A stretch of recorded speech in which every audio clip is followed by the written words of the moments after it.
दोस्तों एक बार फिर से आप सभी का आपके अपने YouTube channel English with Dilip sir में स्वागत है। दोस्तों आज हम लोग ग्रामर के सेशन को शुरू कर रहे हैं और जिसके तहत हम लोग डिस्कस करेंगे कॉमन एरर के कुछ महत्वपूर्ण सवालों का। दोस्तों यदि आप प्रीवियस ईयर का अध्ययन किए होंगे तो आपको दिखाई दिया होगा पेपर में कि कॉमन एरर से सवाल आ रहे हैं और काफ़ी कंसेप्ट पे आधारित आ रहे हैं। और दोस्तों जितना ही आप प्रैक्टिस करिएगा उतना ही आप परफेक्ट बन पाइएगा ग्रामर के सवालों में। दोस्तों आप यदि कोई भी चैप्टर पढ़ लेते हैं उससे संबंधित यदि आपका सवाल गलत नहीं होता है तभी ही जाकर दोस्तों आप मेरिट में आ पाइएगा, क्योंकि पढ़ के तो सब कोई जा रहा है। सवाल जिसका पढ़ा हुआ गलत नहीं होता है ना वही मेरिट में आता है। तो चलिए दोस्तों एक एक करके हम लोग सवालों का डिस्कस करेंगे। दोस्तों आपके लिए सबसे बेहतर होगा जब भी आपके सामने एक नया स्लाइड आता है उस पर जो क्वेश्चन आता है सबसे पहले आप वीडियो को स्टॉप करिए और क्वेश्चन को पढ़ लीजिए और आप उसका एक आंसर जो हो सकता है आपके अनुसार वो अनुमान लगा लीजिए, या आपके पास नोटबुक है तो उस पर लिख लीजिए और तब वीडियो को फिर से शुरू करिए और वीडियो को देखिए कि उसका आंसर क्या है। अगर एक परफेक्ट आपको आंसर मालूम है तो वीडियो को आगे स्किप करके देखिए, अगले सवाल की तरफ बढ़िए, क्योंकि इस वीडियो का उद्देश्य है आपकी तैयारी में मदद करना। तो चलिए दोस्तों इन्हीं शब्दों के साथ सवाल को शुरू करते हैं। पहला पॉइंट है, पहला क्वेश्चन आपके सामने कि of the two answers this is definitely better no error. दोस्तों आप जानते हैं कि आपके कॉमन एरर के सवालों को कुछ पार्टों में बांट दिया जाता है। यदि किसी एक पार्ट में एरर है तो आपका पार्ट आंसर होगा। यदि लगता है कि नहीं ये गिवन सेंटेंस जो दिया गया वाक्य है ये पूर्णतः सही है तो आपका आंसर होगा दोस्तों ई। तो यहाँ पे है पहला पार्ट है ए बी सी डी, यहाँ तक लगता है कि इसमें किसी में एरर है तो आप ऑप्शन चुनेंगे और नहीं लगता है तो ई होगा। दोस्तों आगे के सेशन में हम आपको एक ऑप्शन जो आपका डी है इसको हम आपके बिल्कुल बीपीएससी की तरह मॉड्यूल करेंगे मोर देन वन पे आधारित। तो दोस्तों उम्मीद करते हैं कि इस क्वेश्चन का आप लोग आंसर अपना चुन लिए होंगे। तो यहाँ पे दोस्तों करेक्ट आंसर जो होगा ना वो होगा बेटर के पहले द आएगा। एरर जो है दोस्तों इसमें है। अब ऐसा क्यों? तो दोस्तों याद रखिएगा अगर किसी भी वाक्य में आपको ऑफ द टू दिखाई दे रहा है तो ये ऑफ द टू क्या शो करता है? सिलेक्शन को शो करता है, ओपिनियन को शो करता है। और ऑफ द टू रहे तो दोस्तों कौन सा डिग्री होगा? कंपैरेटिव डिग्री होगा। तो यहाँ पे कंपैरेटिव डिग्री के बाद आपको ऑफ द टू दिखाई दे तो दोस्तों उसके पहले आप द का प्रयोग करेंगे। ठीक है दोस्तों, कब? जब कंपैरेटिव डिग्री के बाद ऑफ द टू हो तो उसके पहले आप द का प्रयोग करेंगे।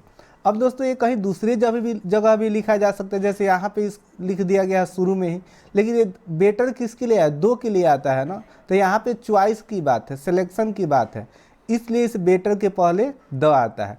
ऐसे दोस्तों याद रखिएगा जो आपका पॉजिटिव डिग्री होता है इसके पहले एज या सो एज आता है। वहीं पे यदि हम बात करें कंपैरेटिव डिग्री की, सामान्य कंपैरेटिव डिग्री की, तो इसके बाद देन आता है। एक और चीज़ याद रखिएगा, अगर ये आपका कंपैरेटिव डिग्री IOR से एंडिंग हो, जैसे जूनियर, सीनियर, तो यहाँ पे देन ना आकर दोस्तों टू आएगा। और सुपरलेटिव डिग्री है दोस्तों तो उसके पहले आपका आएगा द। तो दोस्तों जो भी चीज़ हम डिस्कस कर रहे हैं यदि इम्पोर्टेंट लगे, आपको महत्वपूर्ण लगे तो ज़रूर इसको नोट डाउन करिएगा और हर क्वेश्चन को पहले आप स्टॉप करिए और उसको पढ़िए कि यहाँ पे आंसर क्या हो सकता है। दूसरा सवाल है दोस्तों कि I don't like that type of a man who does nothing but find out faults in others. मैं वैसे इंसान को पसंद नहीं करता हूँ जो दूसरे में सिर्फ कमियों को ही ढूंढता है। तो दोस्तों यहाँ पे देखिए आई डोंट लाइक यहाँ तक सही है। That type of a man, यहाँ पे दोस्तों याद रखिएगा एक छोटा सा कंसेप्ट है, आप लोगों को मालूम भी होगा कि यदि किसी वाक्य में आपको टाइप ऑफ, काइंड ऑफ या सॉर्ट ऑफ दिखाई दे तो इसके बाद जो आपका दोस्तों नाउन आएगा, इसके बाद जो नाउन आएगा इसके पहले दोस्तों आप किसी भी आर्टिकल का प्रयोग नहीं करेंगे। इसलिए दोस्तों यहाँ पे AN नहीं आएगा, इसलिए यहाँ पे ए नहीं होगा, इसलिए करेक्ट आंसर आपका होगा दोस्तों ऑप्शन नंबर बी। दोस्तों यदि आप इस चैनल पे नए हैं और चैनल को अभी तक सब्सक्राइब नहीं किए हैं तो चैनल को सब्सक्राइब कर लीजिए, और दोस्तों वीडियो अच्छा लगे तो एक लाइक एक शेयर अवश्य करिएगा। अगला सवाल है कि there was little milk in the bottle and she gave it to the baby when it started weeping no error. जो बॉटल है उसमें बहुत ही कम दूध है, लेकिन जब बच्ची रोने लगती है, चिल्लाने लगी तो उसने उस दूध को बच्ची को दे दिया, बेबी को दे दिया।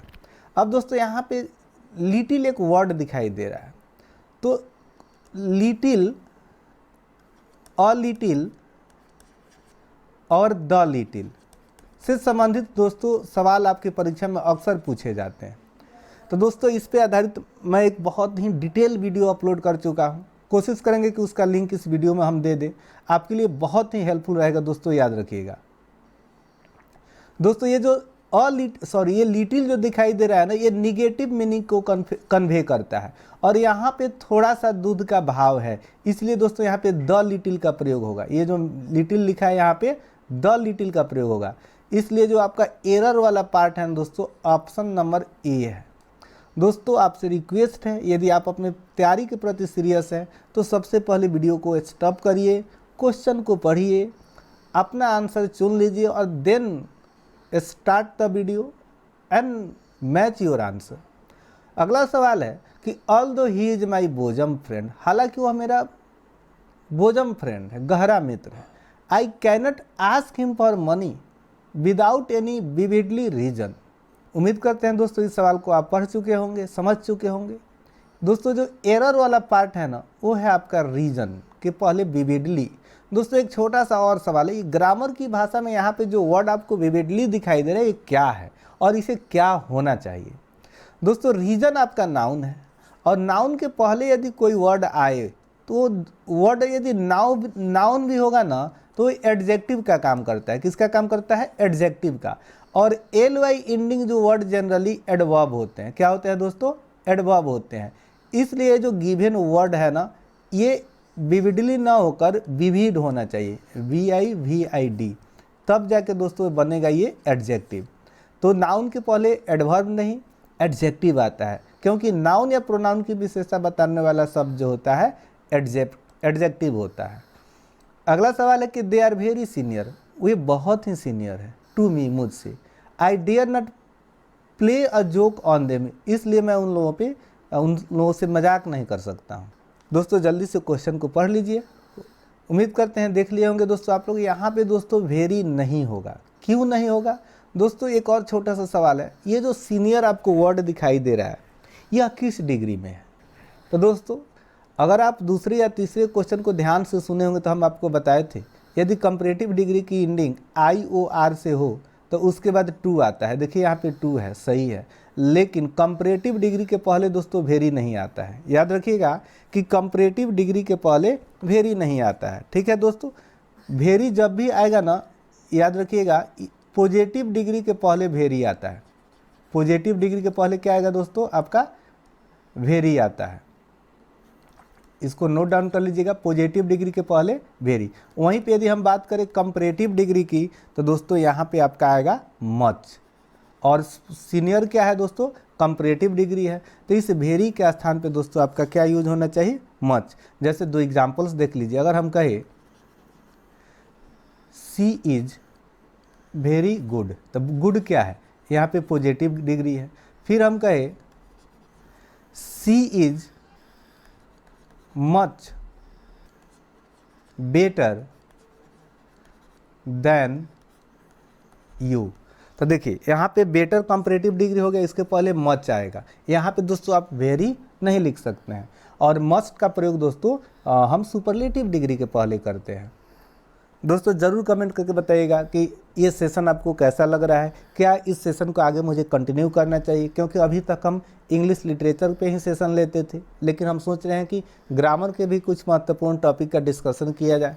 अगला सवाल है कि आई नो, मैं जानता हूँ, that eventually he will succumb to me and confess that he has committed a crime, no error. दोस्तों प्रेजेंट इंडेफिनिट टेंस सही है, इसका जोड़ा फ्यूचर इंडेफिनिट टेंस है, ये भी सही है। यहाँ पे देखिए एंड है तो इधर भी वर्ब वन है और इधर भी वर्ब वन है। डैट है, ही के साथ हैज आएगा, ये भी सही है। हैज के बाद वर्ब थ्री आएगा, ये भी सही है। इसलिए गिवन सेंटेंस जो है ना दोस्तों, ये बिल्कुल करेक्ट है। तो आपका आंसर क्या होगा? ई। दोस्तों इवेंचुअली मीन्स क्या होता है? अल्टीमेटली। याद रखिएगा, इवेंचुअली मीन्स होता है अल्टीमेटली, अंततः। ठीक है दोस्तों, ये आपका सेंटेंस बिल्कुल सही है। दोस्तों आप ये भी बताइएगा कि जितने भी क्वेश्चन हम आपके साथ डिस्कस किए, आपका कितना सही हो रहा है, ज़रूर कमेंट करके बताइएगा यदि आप अपने तैयारी के प्रति सीरियस है।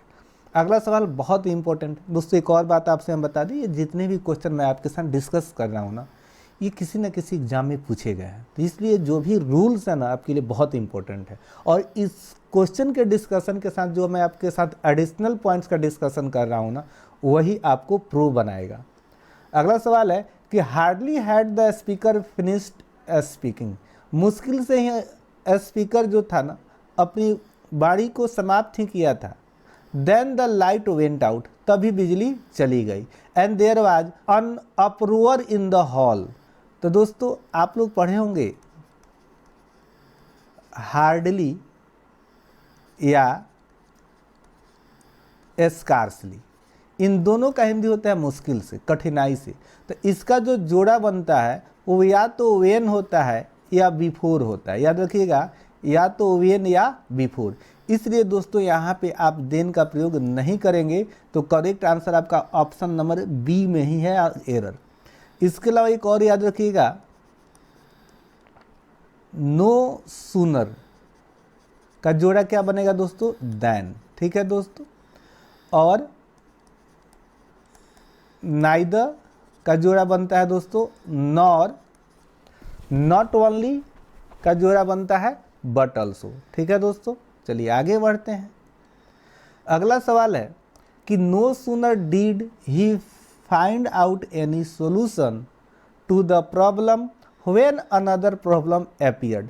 मुश्किल से ही उसने अभी एक समस्या का समाधान ढूंढा ही था, तब तक दूसरी समस्या प्रकट हो गई। तो कायदे से जो सेंटेंस के मैकेनिज्म है सब के सब सही है, क्योंकि नो सूनर डिड से, नो सूनर से यदि आप सेंटेंस की शुरुआत करते हैं तो इन्वर्जन किया जाता है, तो डिड सही है। डिड के बाद वर्ब वन भी सही है। यदि इंट्रोगेटिव या निगेटिव सेंटेंस हो तो एनी भी सही है। सोल्यूशन नाउन है आपको, यहाँ पे हम वर्ब जोड़ेंगे तो टू से जोड़िए, सही है। एरर का जो पार्ट है दोस्तों, अभी हम लोग डिस्कस किए थे कि नो सूनर का जो जोड़ा बनता है वह व्हेन नहीं बनता है। नो सूनर का जोड़ा होता है दोस्तों देन, और व्हेन का जोड़ा है हार्डली या स्कार्सली होते हैं। अगला सवाल है कि नोबडी कैन डिनाई डैट। कोई भी व्यक्ति इस बात से इनकार नहीं कर सकता है कि Gandhi's ideas are different than Lenin's, कि गांधी जी के जो विचार थे ना, लेनिन के विचार से बिल्कुल अलग थे। इस बात से कोई इनकार नहीं कर सकता है। तो दोस्तों नोबडी के साथ डिनाई सही है, वर्ब वन है। That Gandhi's ideas, ideas plural है तो आर भी प्लुरल, ये भी सही है। डिफरेंट दोस्तों यहाँ पे जो दिखाई दे रहा है, यहाँ पे देन नहीं आएगा, यहाँ पे आएगा दोस्तों फ्रॉम। डिफरेंट फ्रॉम आता है, प्रीपोजिशन डिफरेंट के बाद क्या आएगा? फ्रॉम। बहुत बार पूछा गया है दोस्तों different from. Disqualified from, abstain from, refrain from. याद रखिएगा, abstain from, refrain from, disqualified from, different from, ये बहुत बार पूछे गए वर्ड है आपकी परीक्षा में। अगला सवाल है, और आज का ये लास्ट सवाल है दोस्तों, ज़रूर कमेंट करके बताइएगा कि 10 क्वेश्चन में आपका कितना सही है। जनरली हम लोग 10 कॉमन एरर का डिस्कशन करेंगे। Make haste lest you should not miss the train. दोस्तों सबसे पहले तो आप याद रखिए कि लिस्ट के साथ ना शुड आता है, सवाल इससे भी पूछे जाते हैं। लेकिन लिस्ट के साथ एक और बात याद रखिएगा, लिस्ट का जो हिंदी होता है ये होता है ऐसा न हो कि, ऐसा न हो कि। तो ऐसा न हो कि मतलब न हो का इसका हिंदी है।